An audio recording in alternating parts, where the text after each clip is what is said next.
पहिली नीलेटर सासू लिखी भेज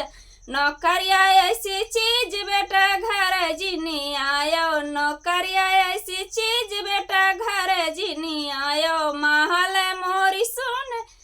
राजा घर चले आवा महल मोरी सुन राजा घर चले आवा महल मोरी सुन राजा घर चले आवा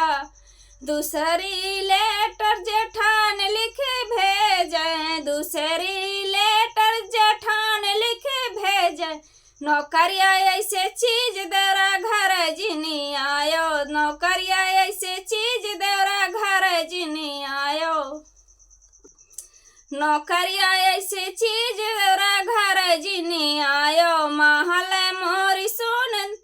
राजा घर चले आवा महल मोरी सुन राजा घर चले आवा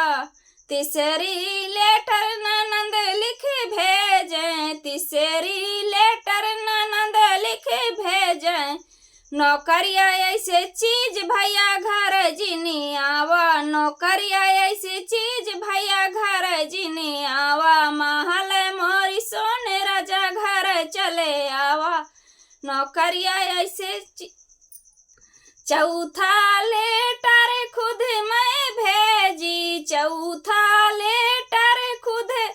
मैं भेजी आग लगे नौकरिया घर चले आवा आग लगे तोहरी नौकरिया घर चले आवा महल मोरी सुन राजा